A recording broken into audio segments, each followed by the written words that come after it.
Então nós estamos aqui continuando a nossa discussão a partir do primeiro exercício de leitura que a gente fez com a tela do Modesto, né, a redenção de Kant. Vamos pensar um pouco em como esse processo se deu, né? Como, historicamente, o negro foi sendo representado nas artes plásticas, como ele assumiu este ou aquele estereótipo, né? Sei lá, quem é o responsável, eu poderia perguntar aqui para você, como que essa história foi sendo construída. Então, esse é o vídeo B dessa nossa aula 2, estamos falando do negro no Brasil, uma identidade forjada, e a gente vai voltar um pouquinho no tempo para ver como que essa brincadeira começou. Olha isso.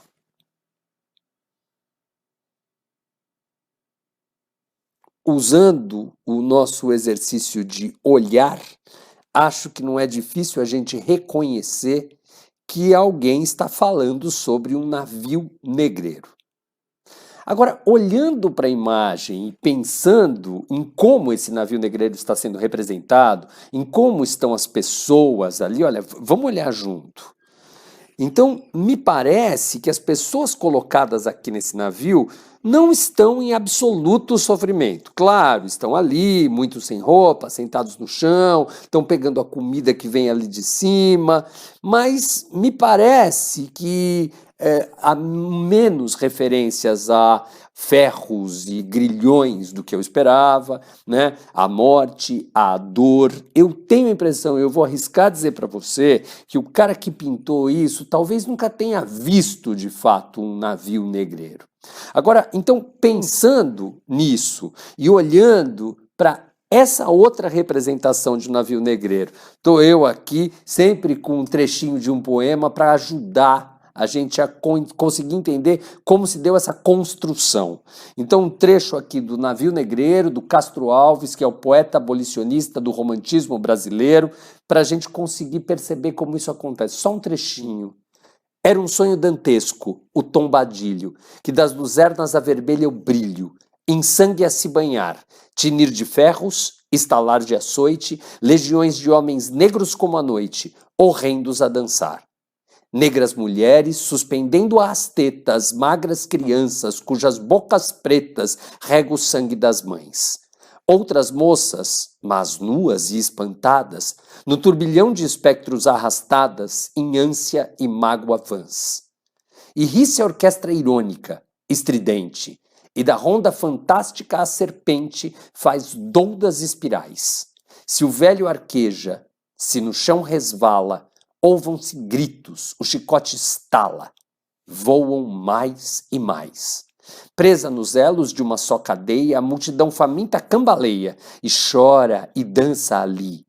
Um de raiva delira, outro enlouquece, outro que martírios embrutece, cantando geme e ri.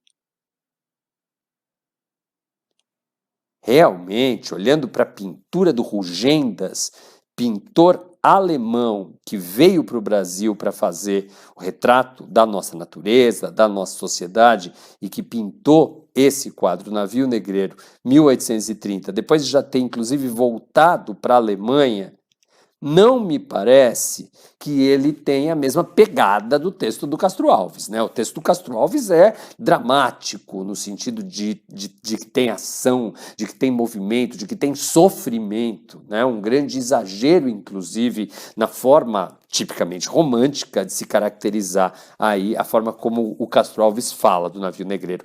Aqui, no caso do Rugendas, me parece algo um pouco mais leve. Quer dizer, eu estou pensando no tal do olhar estrangeiro sobre o qual falamos, por causa do índio, né?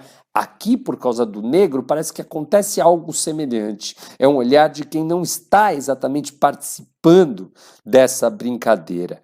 Então, olha só, a gente tem um outro estrangeiro, considerado um dos grandes caracterizadores, né? Um dos grandes pintores que fez esse registro do trabalho do escravo, da relação do homem branco com o homem negro no Brasil colônia. Nós estamos aqui, na verdade, 1836-39, o Debré também já tinha voltado para a França quando publicou isso. Esse outro registro muito característico, né? Um único homem branco no centro da tela, sendo carregado numa rede por 2 escravos e acompanhado por outros acompanhantes também negros, o retorno do proprietário. Veja como o mesmo Debré representa uma senhora brasileira em seu lar. Veja o fato das pessoas brancas estarem sentadas em móveis e os negros estarem sentados no chão, né, trabalhando. Há um negro de pé também que traz alguma coisa para a senhora branca, para a senhora brasileira, e há crianças negras no chão que parecem se comportar, que parecem serem tratadas como cachorrinhos. Então eu tenho uma impressão aqui que, ao contrário do Rugendas e ao contrário do que o próprio Castro Alves registra no Navio Negreiro, aqui eu tenho, de fato, um olhar quase cronista do Debré, né? Debré faz uma crônica a respeito da forma de vida dos negros aqui no Brasil nesse período e da sua relação com os brancos. Então, essa senhora brasileira em seu lar é um típico exemplo disso. Um outro exemplo muito semelhante, um jantar brasileiro. Veja que as crianças continuam nuas, ali uma delas sentada no chão, ela recebe da dona, né, da senhora branca que come ali com seu marido, recebe um restinho de comida, recebe um agradinho, né? A gente tem um outro homem negro em pé, uma mulher negra também trabalhando para o conforto dos brancos. Veja como isso foi aproveitado, relido, né? Inclusive para se estabelecer uma discussão na capa dessa edição do Le Monde Diplomatique. Privilégios ameaçados. Vamos olhar mais de perto?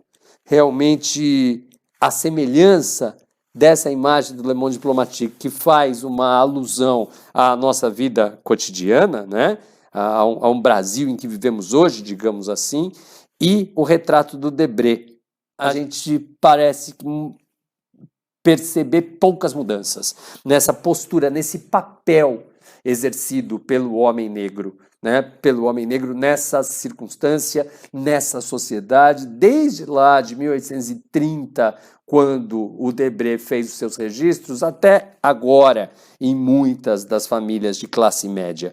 É disso que nós estamos falando aqui, né? Por isso que estamos tentando compreender qual é o papel do negro nas artes plásticas, como ele foi representado. Agora vamos avançar, vamos um pouquinho para frente, porque daí a gente vai e volta em torno do Modesto, né? A gente vai lá para trás para ver como essa história começou e a gente vê um pouco como essa história evoluiu a partir daquele exemplo racista da redenção de Caen.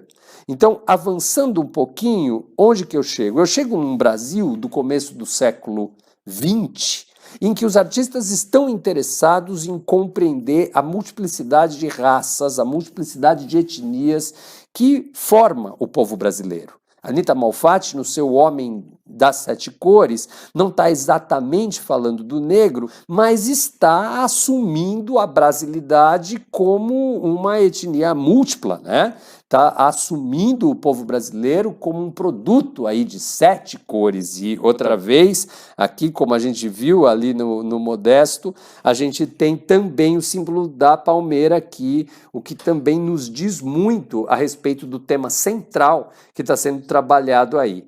A Anita Malfatti usa o homem moreno, talvez a gente possa aqui também chamar de negro, nessa outra imagem, torso, também considerando, acho que isso é uma coisa muito interessante da gente perceber, né? O negro, ele é considerado por esses artistas como parte do Brasil, como parte da nação, como parte da cultura, como personagem importante da cultura aqui. Então, acho que o fato da Anita Malfatti estar trabalhando com esse torso de um homem negro é um dado relevante. E a gente tem essa pintura também icônica da história da arte brasileira, A Negra, da Tarsila do Amaral, e cabe a gente lembrar que a Tarsila do Amaral era uma grande fazendeira, e que, portanto, olha o negro na perspectiva do fazendeiro. E quando essa mulher olha uma mulher negra, o que ela vê?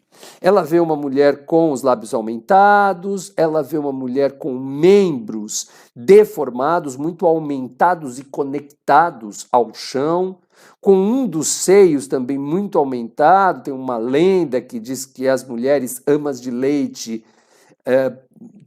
punham pesos, né, no seio para que ele ficasse grande, para que ele pudesse ser jogado para trás, para que ela pudesse alimentar também o seu filho.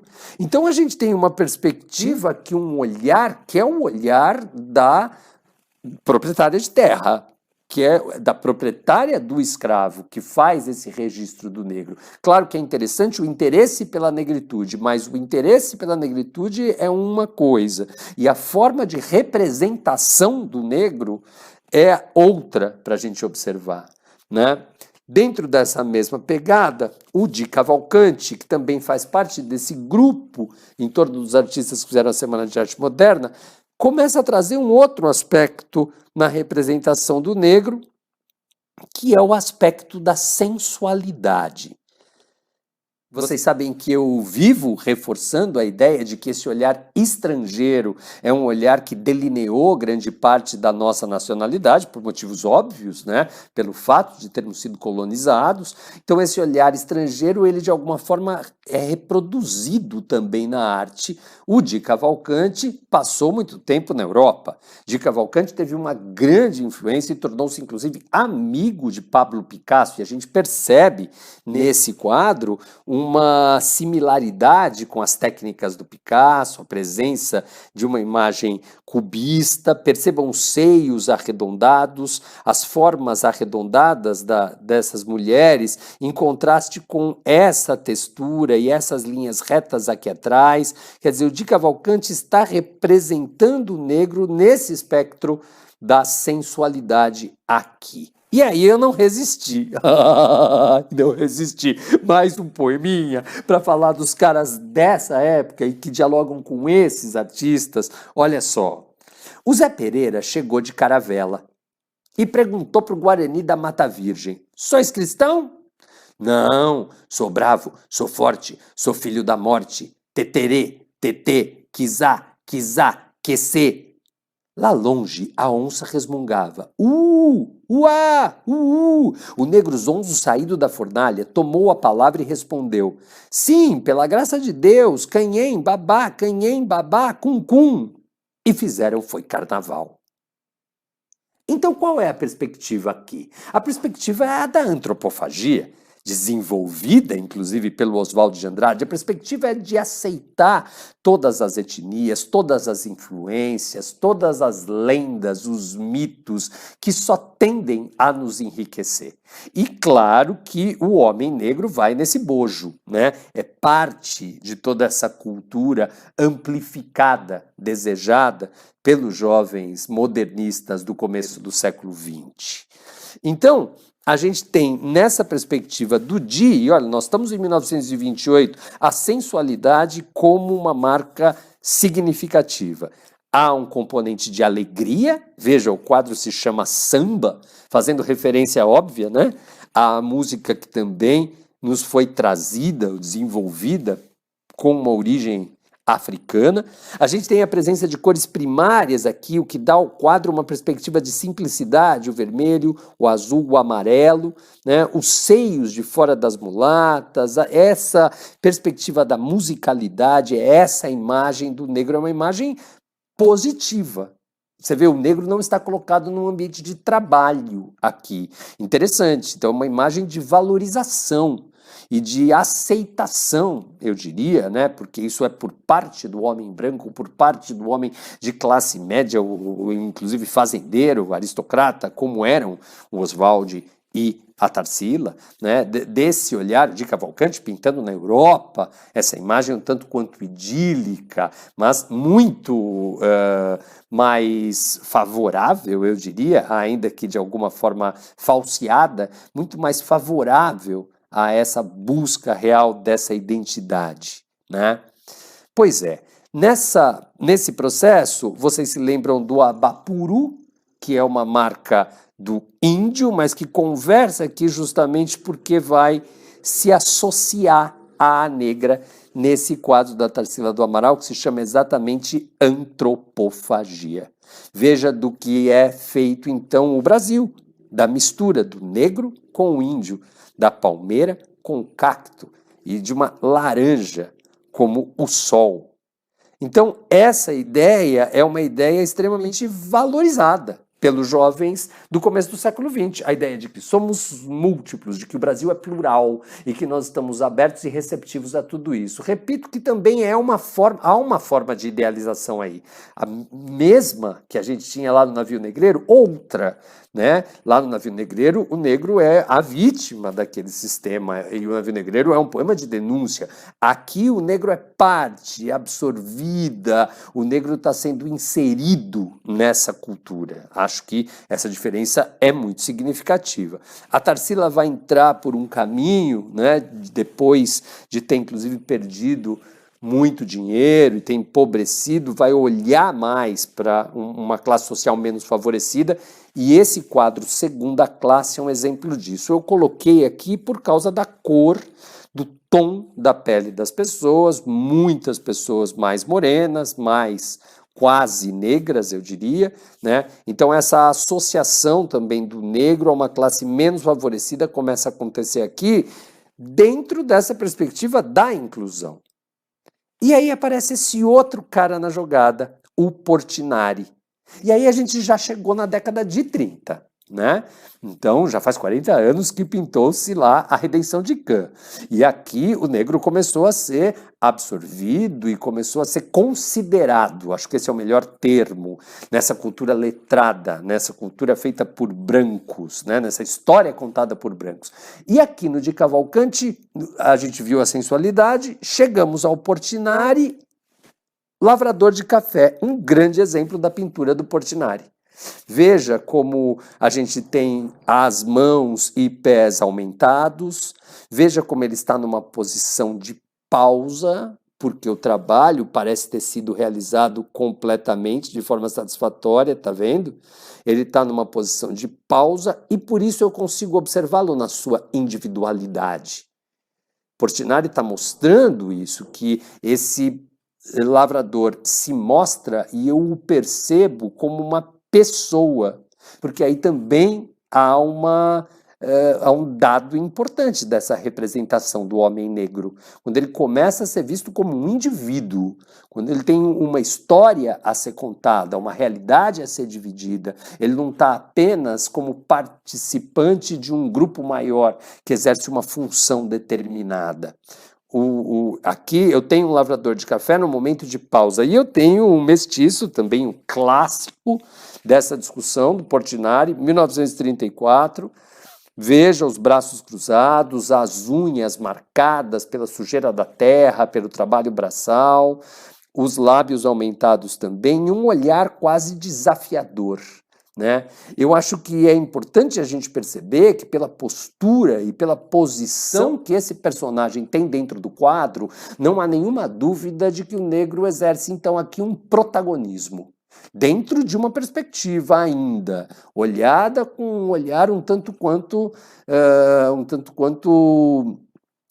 segregador, né? Esse negro ele não faz parte, ele não é exatamente um deles, mas ele está sendo considerado e valorizado e assumindo, está começando a assumir um papel de protagonismo importante aqui na pintura, e o Cândido Portinari, sem dúvida, é um cara significativo nesse processo. Veja o Operários da Tarsila do Amaral, veja a quantidade de negros incluídos, portanto, participantes desse grande grupo de operários ao lado de brancos, de orientais, de muçulmanos, de imigrantes, né? Crianças negras, senhores negros mais velhos. A gente tem a figura do negro como operário aqui, um dado também muito importante. Diferente do que o Portinari mostra aqui nesse quadro café, também um quadro importante em que o negro está um tanto quanto confundido aqui com os imigrantes, né? mas de qualquer forma, outra vez integrado a um grande grupo e sem muita personalidade, muita individualidade. Então, interessante entendermos que passamos de fato por diferentes momentos dessa representação do negro, mas sempre vista pelo homem branco, né? Sempre é uma história contada pelo homem branco, é essa história. Então, essa identidade forjada do negro, meu Deus do céu, isso tem como mudar? Isso está em transformação? Eu queria provocar vocês para o terceiro vídeo com essa imagem. Então, aqui pela primeira vez eu estou mostrando uma escultura, não vamos fazer aquela análise, porque o ideal seria que pudéssemos dançar em torno dela, como o meu amigo Duíque diz. A gente está olhando para uma escultura e essa escultura se chama Amnésia, ela é do Flávio Cerqueira, um artista contemporâneo, ela está exposta no MASP, trata-se então de uma criança negra feita de bronze, jogando sobre si mesmo tinta branca que vem de um balde. Olhando do lado de trás, veja, está completamente marcado por essa tinta branca, mas a tinta acabou. A tinta acabou. Como se este fosse o último dia, o último momento em que o negro está aceitando essa influência branca, que está, claro, impregnada no seu corpo, que faz parte agora de quem ele é, mas a partir daqui não há mais a influência branca para ser jogada sobre ele, já que acabou, né? Vamos olhar de novo? A tinta branca que estava dentro do balde, ela acabou, ela marcou o corpo desse menino, mas ela terminou. Então eu acho que a provocação é essa. Cadê a arte feita pelos negros? Como os negros falam sobre eles mesmos? Como eles se colocam nesse processo e retratam a sua realidade ou a nossa realidade, já que estamos todos juntos, né? Acho que nesse sentido, o Flávio Cerqueira, que é otimista e se coloca como um artista negro, mostrando ou dando um basta, de certa forma, para essa influência branca de tantos e tantos anos. A gente termina aqui o vídeo 2 e já já a gente começa o nosso terceiro e último, em que a gente vai entrar então nessa perspectiva de um outro olhar, uma outra perspectiva para a representação dos negros. Bem legal.